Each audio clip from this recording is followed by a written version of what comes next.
Hello students. Today in our English grammar section we are going to learn about modal verbs. As you can see on the screen, we have different kinds of modal verbs like can, could, may, might, must, ought to, shall, should, will, would, dare, need, have to, used to. So these are all kinds of modal verbs are here. First will find out the characteristics of modal verbs. Like modal verbs जो होती हैं उनमें कुछ कुछ चीजें बहुत definite है, जैसे कि मॉडल वर्ब का सिर्फ एक फॉर्म होता है.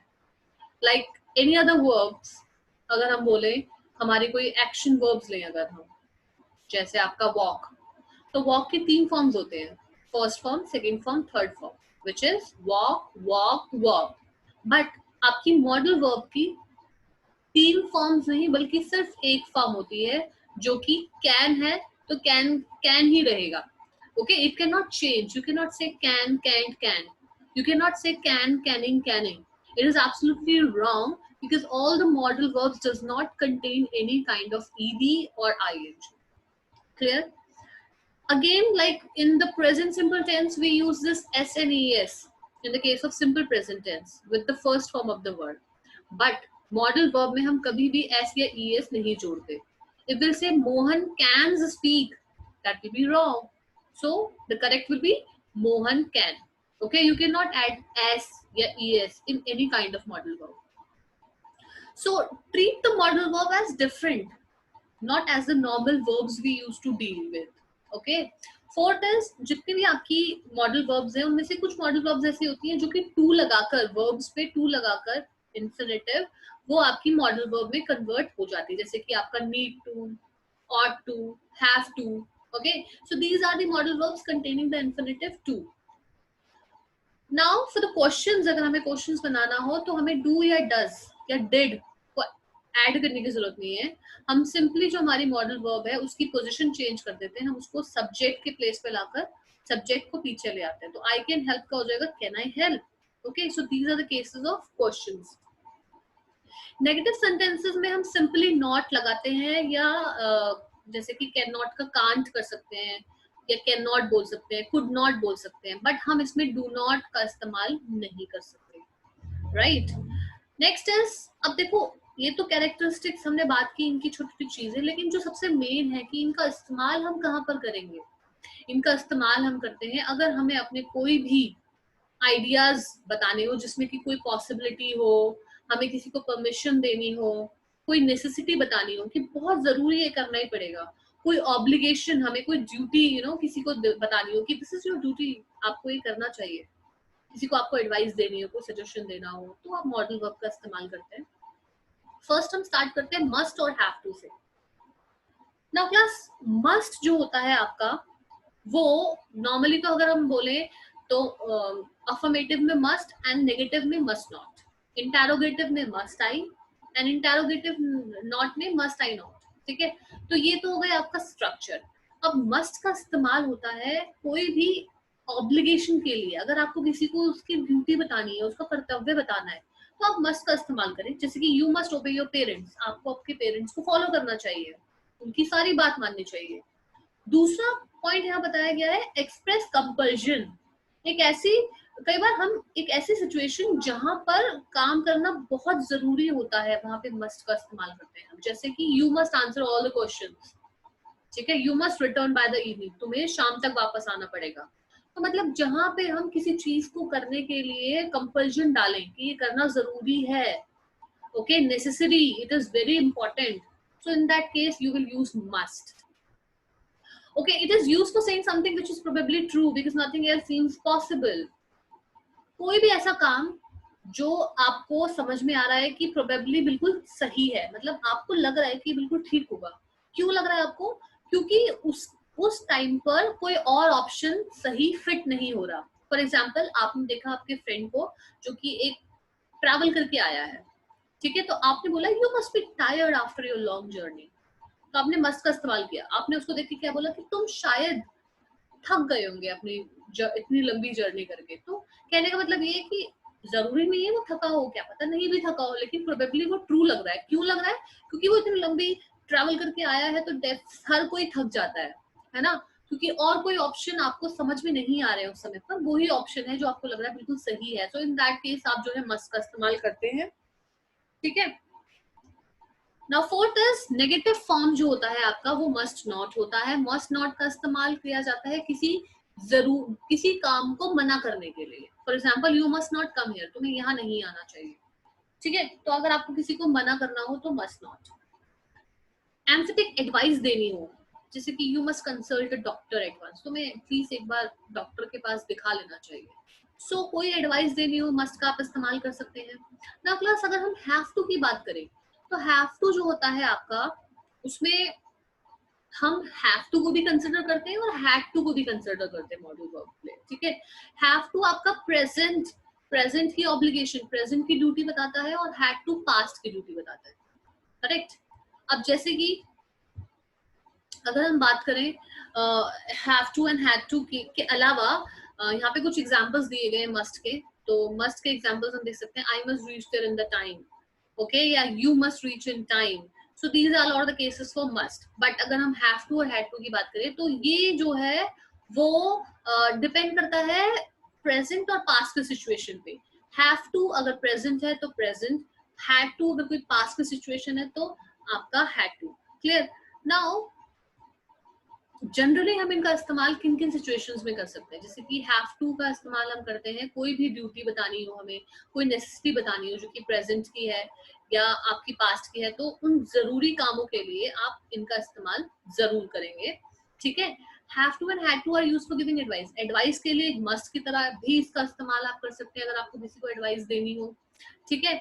आपको अगर किसी कंक्लूजन पे निकलना हो, लॉजिकल कंक्लूजन, तो उनमें भी इनका इस्तेमाल कर सकते हैं, जैसे कि there has to be some reason for the mysteries, या this has to be a part of whole plan. So क्या आप कोई लॉजिकल कंक्लूजन पे निकल रहे हैं। सेम विद द मस्ट, जिसमें बोलते थे ना पॉसिबिलिटी, ये पॉसिबिलिटी है, ठीक है, उसके लॉन्ग ट्रैवल करने के बाद थकने की पॉसिबिलिटी है, तो यू मस्ट बी टायर्ड। तो यहाँ पर सेम लॉजिकल कोई कंक्लूजन निकालना हो तो आप हैव टू हैड टू का इस्तेमाल कर सकते हैं, ओके। अगर आपको कुछ सपोज करना हो, मतलब एक पॉसिबल आइडिया है और आप सपोज कर रहे हो कि शायद ऐसा हो सकता है, तो इसमें भी आप हैव टू का इस्तेमाल कर सकते हो। जैसे कि if she has to choose, she won't marry him, okay, it's like that. Have to जो है वो इंडिकेट करता है something which is very important and necessary, okay, जो आपका जरूरी है और आपका इंपॉर्टेंट है, तो in that case have to का इस्तेमाल कर लेते हैं। So these all are have to and must. Now for the should जो होता है आपका, अगर हम डायरेक्ट इनडायरेक्ट के केस में देखें तो डायरेक्ट में शेल लगता है और आपका इनडायरेक्ट में शुड हम उसको बना देते हैं, पहली चीज तो ये। दूसरा शुड का इस्तेमाल होता है आपका कोई भी अगेन ड्यूटी या ऑब्लिगेशन बताने के लिए, ठीक है। अब देखो क्लास, ड्यूटी ऑब्लिगेशन आप शुड में भी बताते हैं, आप मस्ट में भी बताते हैं, आप हैव टू में भी बताते हैं, तीनों में डिफरेंस क्या है। देखिए, शुड जो है एक ऐसी ड्यूटी जो आप जनरली बताते हैं कि आपकी चॉइस है, आप करना चाहते हो कर लो, बट मैं आपको एडवाइस दे रही हूँ। मस्ट आप कंपल्सरी बोल रहे हो करना है, वो बहुत इंपॉर्टेंट है। और have to and had to is for the general thing. Must होता है कि आपकी नजरिए से वो जरूरी है, ओके। मस्ट होता है आपकी नजरिए से वो जरूरी है, जो स्पीकर जो बोल रहा है उसके हिसाब से वो बिल्कुल जरूरी है। लेकिन हैव टू का इस्तेमाल उन जरूरी चीजों के लिए होता है जो स्पीकर के हिसाब से जरूरी नहीं है, वो जनरली फैक्ट है कि वो जरूरी होगा, राइट। तो यहाँ पे अब शुड के बारे में हम बात करेंगे। ये भी ऑब्लिगेशन और ड्यूटी के लिए होता है that you should look after your old parents, तुम्हें अपने ओल्ड पेरेंट्स का ध्यान रखना चाहिए। आप एडवाइस दे रहे हो, आप उसको फोर्स नहीं कर सकते कि आप अपने ओल्ड पेरेंट्स का ध्यान दो। You should pay all your taxes, तुम्हें अपने सारे टैक्सेस जो है वो पे कर देने चाहिए। कोई एडवाइस सजेशन दे रहे हैं आप किसी को कि you should consult a doctor, अब देखो you must consult a doctor भी हो सकता है, you should consult a doctor भी हो सकता है। This is it depends on the situation, कि आप बोल रहे हो कि सिचुएशन बहुत ज्यादा नहीं, बट आप उसको समझा रहे हो कि तुम्हें डॉक्टर को कंसल्ट करना है, बट आप देख रहे हो कि सिचुएशन क्रिटिकल हो गई, then you are saying you must consult a doctor, right, because that time you felt that it is important. Should is again used to express some purpose, अगर आपको कोई पर्पस बताना है, जैसे Mohan walked fast so that he should catch the train, right. अगर आपको कोई imaginary result देना हो, कोई इमेजिन कर रहे हो आप रिजल्ट, तो आप उसके लिए कर सकते हो that he should get angry if he had come to know about it, ठीक है। should is used to express polite request, कोई polite request अगर आपको देना, I should be thankful if you give me some money, so it's like that. Now let's need and need to, देखो need में जब हम टू लगाते हैं तो वो आपका एक आपका मॉडल वर्ब बन जाती है, ठीक है। अब इसका इस्तेमाल भी आपका ऑब्लिगेशन है, नेसेसिटी के लिए होता है। जब कोई चीज बहुत जरूरी है, ठीक है, तो आप उसके लिए इसका इस्तेमाल करते हो। जैसे कि अगर हम इंटेरोगेटिव में देखें, need I attend the class today, need he solve all the problems. अगर आपको कोई नीड का इस्तेमाल इंटेरोगेटिव या फिर नेगेटिव में करना हो, तो आप जो है यहाँ पर not in the case of not, अगर आपको इंटेरोगेटिव के केस में करना हो तो मॉडल वर्ब में टू नहीं लगता, बट अगर आप अफर्मेटिव में कर रहे हो तो आप टू लगाते हो। अब नेक्स्ट देखते हैं, जैसे कि अगर नेगेटिव होगा तो हम क्या करेंगे। नेगेटिव में आप इस तरीके से इसका इस्तेमाल कर सकते हैं, जो काम करने जरूरी नहीं है। जैसे you need not, you needn't have gone to see the doctor, और you needn't have carried an umbrella as it was raining. So in that case it will be like that. और में भी आपका सेम होता है। अगर आप यहाँ पे देखें कि जो ऑट है अगर उसमें टू लगा दे तो it will become an modal verb. For example, you ought to tell the truth, ठीक है, आपको जो है वो सच बोलना चाहिए। It should not change its form so that the third person singular form does not end in s और एस। अगेन आप इसमें चेंज नहीं कर सकते, okay, you can not change the form of the verb, ought to will remain the same. इसका इस्तेमाल हम करते हैं उन चीजों को बताने के लिए जो कि राइट है, जो सेंसिबली ठीक है, मतलब ये एक सही चीज है ना। उसके लिए for example, you ought to get up earlier, तुम्हें सुबह जल्दी उठना चाहिए बिकॉज ये सही आदत है। You ought to exercise daily, तुम्हें एक्सरसाइज रोज करनी चाहिए बिकॉज ये सही आदत है। तो ऑट टू का इस्तेमाल होता है जब हम किसी चीज पे बिलीव करते हैं, strongly we expect something will happen, उनके लिए भी हम इसका इस्तेमाल करते हैं। Indian team ought to win, अब हम स्ट्रांगली बिलीव कर रहे हैं, एक्सपेक्ट कर रहे हैं कि ये हो जाएगा, कि इंडियन टीम जो है वो जीत जाएगी, तो हम कह रहे हैं इंडियन टीम को जीतना चाहिए। Satish ought to pass, Satish को पास होना चाहिए। So you are strongly believing in something, okay. अब जहां पे हम ought to, see, hear, must is used for emphasizing how good, impressive or unusual something or someone is।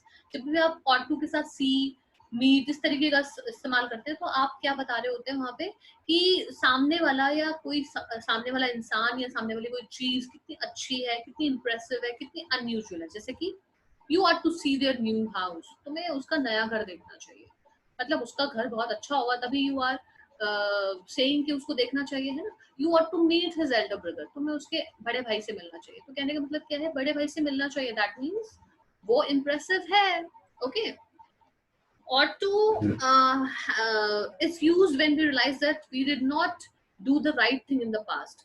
ought to have का जब हम इस्तेमाल करते हैं तो वो हम इसका इस्तेमाल करते हैं जब हमें लगता है कि हमने पास्ट में कोई चीज सही नहीं की, वो हमें कर लेनी चाहिए, तो हम इसका इस्तेमाल करते हैं। जैसे कि you ought to have listened to my advice, तुम्हें मेरी एडवाइस को सुन लेना चाहिए था, तो you ought to have। she ought to have taken the money, उसको पैसे ले लेने चाहिए थे। तो कहने का मतलब ये है जहां पे आपको लगे कि पास्ट में आपने जो चीज सही नहीं की है, so in that case ought to have का इस्तेमाल आप करेंगे।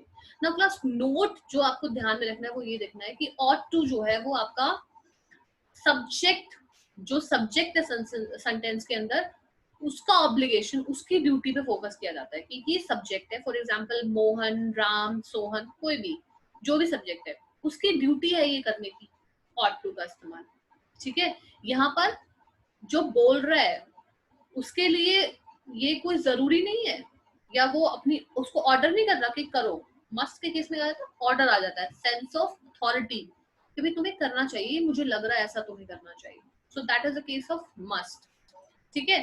तो यहाँ पर speaker is only reminding subject of his duties. Speaker जो है ought to के केस में सिर्फ क्या कर रहा है, उसको याद दिला रहा है कि तुम्हारी ड्यूटी है, कर लो, ओके। इसके अलावा अगर हमें कोई एडवाइस देनी है या इंडिकेट करना है कि कुछ जो है ये करेक्ट है या सेंसिबल चीज है, उनमें आप इसका इस्तेमाल करेंगे। ought can be used in exactly the same way as should, ठीक है। ought का इस्तेमाल सेम शुड की तरह होता है, ought to and should, okay। So with this we come to an end of explaining the modal verb।